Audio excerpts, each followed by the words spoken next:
Hey guys, Machines and Metal here. I think this is video number 3 of the Hercus 9-inch lathe restoration that Fred's doing.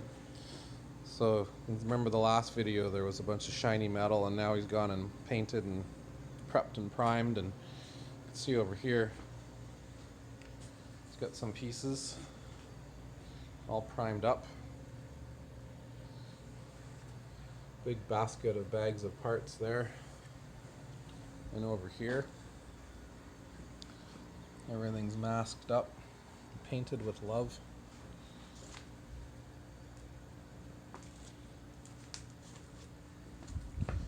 Must be nice to have the time to put into things like this. I guess that's retired life, huh? What's that? Having the time for this is the retired life? Yes. Yes? Anyway, so I guess Fred's gonna start putting some color onto this soon. He said that this red was the original color of the lathe, and On the inside. on the inside, and any restoration project needs a piece of originality, so it's been cleaned up, and I guess it's gonna get a clear coat, and it's gonna stay like that.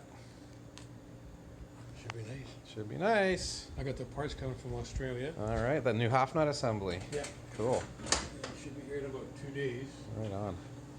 Well, we'll have to come back and revisit this in another few days, maybe a week, and she'll be making parts for your motors. Hope so. Thanks for watching.